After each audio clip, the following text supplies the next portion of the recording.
How did Dustin Poirier go from taking everything personally to eventually becoming mentally bulletproof?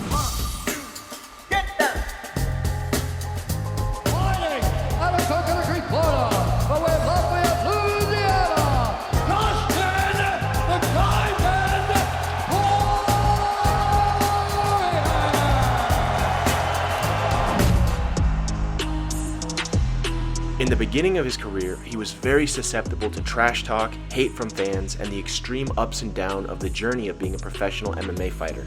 However, throughout his career, he has grown stoic and immune to the outside world, while still staying connected to what matters in his family and team. This video will examine the stoic philosophies Dustin has adopted throughout his career and highlight how you can utilize them in your own life. The first stoic concept Dustin masters is emotional detachment. To see his progress, let's first examine how emotional he used to get before fights. The best example of this is his first fight with Conor McGregor. He's a quiet little hillbilly from the back ass of nowhere. You know, I've nothing against the guy, you know what I mean? I'm sure he grew up in a circus or a fair, you know, he's a nice little kid. So, Cletus, or, you know, his cousin's probably named Cletus or something. I don't know, he's a nice kid. I've never disliked somebody that much ever fought. It's personal, and it's business. It's a grudge match. I don't like this guy, you know? All that talk and everything over the months just sat in my head. Yeah. And I just read into it too much. He enters the fight emotional, as Conor enters the fight emotionally detached. I have no emotion towards him, good or bad. I don't dislike him and I don't like him. I don't anything in him. For me, he does not exist. Unsurprisingly, Conor wins the fight quickly, but Dustin learns to emotionally detach.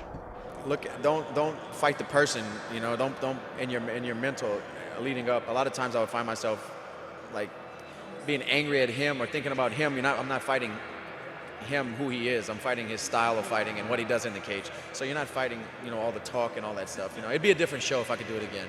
Emotional detachment is to disconnect and see reality objectively without your emotions tied to it. In this case, he wasn't fighting a superstar or a guy who knocked him out or a rival. He was fighting a southpaw counterpuncher who had a bladed stance. Now let's see that detachment in action at UFC 264. Tomorrow night I'm gonna make this man pay with his life, and I mean it. You're dead in that octagon tomorrow night. The man looks disgraceful up here. He looks frail. He looks frail at this weight now. Is this getting personal for you at this point? Nah, straight business, man. This is, you're only a little bitch. In an interesting turn of events, it's actually Conor who enters the contest emotional this time. It is also Conor who uncharacteristically engages in the clinch and goes for a guillotine, while Dustin fights his fight and finishes Conor for the second time. It's evident that Dustin can now detach from his emotions both before and during the fight. Another example of this is during his fight with Michael Chandler. Here, Dustin has control of Chandler's posture, and he's threatening a triangle. Michael Chandler takes this opportunity to blow his nose as hard as he can, blowing snot and blood all over Dustin's face. Dustin loses the position and ends up with Chandler on his back as he wipes the snot and blood from his eyes. Of course, going from a potential submission to having your back taken due to a dirty tactic would make anyone angry, but Dustin calmly defends the rear naked choke. Then Michael Chandler cheats again, fishhooking Dustin's mouth in order to lift his head enough to sink in a rear naked choke. Dustin, now getting cheated on offense and defense, simply tells the ref and continues calmly defending the choke. After an entire round of Chandler cheating, instead of letting the anger ignite reckless aggression, Dustin comes out calmly in round 3 and surgically finishes Chandler with a rear naked. The concept here that Dustin embodies is, to be stoic is not to be emotionless, but to remain unaffected by your emotions. One of the stoic practices Dustin uses to do this is the dichotomy of control, which he talks about here. I can control what I can control. Like I've said this before, that's the only thing that matters is what I can control. Everything else is just noise. The opinions, everything, my opponent, his team, what he's doing to train, all I can control is, I'll write a circle. Everything I can control, I draw inside that circle. Everything I can, I put on the outside. And I kind of look at that throughout camp. If I get aggravated through camp or something like that, I just go back to that and say, okay, well, this is out of my, like, I address the things that I'm worried about, or I need, you know, whether it's training or just overthinking things. If I look at that paper and it's not inside the circle, then it is what it is. I can't do anything about it. But if it's inside that circle, then I need to address it and try to make a change. This is the central principle of Stoicism. There are only two categories of things, within your control and outside of your control. And the more you focus on what is in your control, the happier and more successful you will be. Dustin can't control Conor trash talking him. He also can't control Michael Chandler cheating mid-fight. But he can control how he feels about it and how he reacts to it, and that's what he does. Which brings us to the next Stoic concept Dustin embodies, Amor Fati, love of fate. Hey, I just want to tell everybody thank you so much. I love this journey, I love this ride. It's been amazing, a lot of ups, a lot of downs, but we stayed true to the path, and here we are, one fight away from a title shot.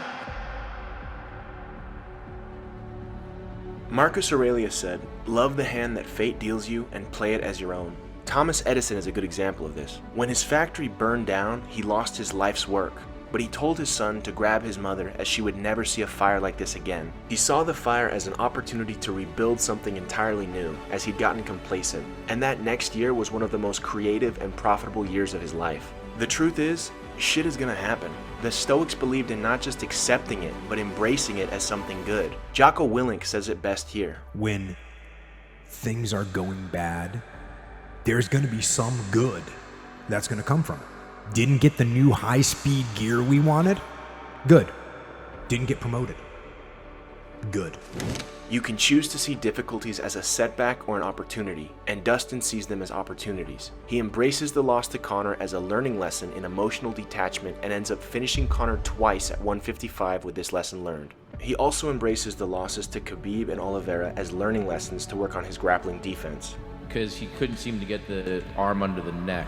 It's just getting choked by a rear naked choke in 2 world title fights will make you tuck your chin a little bit tighter next time you're in that position. That's what it is. The Stoics believed we don't control what happens to us, we only control how we react to it. And a big part of how we react to it is how we feel about it. You can see now how the concepts of Stoicism tie together. When you are able to detach from your emotions, you are able to act more rationally. When you act more rationally, you take the best course of action by focusing on what you can control. When you're able to accept that some things are entirely outside of your control, you realize all you can do for those things is embrace them and seek to improve because of them. And when you seek to improve through whatever difficulty life throws your way, you become unconquerable. If you made it to the end of the video, I'd love it if you left a diamond emoji so I know who actually watches till the end. And if you liked the video and want to learn more about Stoicism, check out this one on the left or this one on the right, as this is part of a series. I appreciate you, and I'll see you in the next one.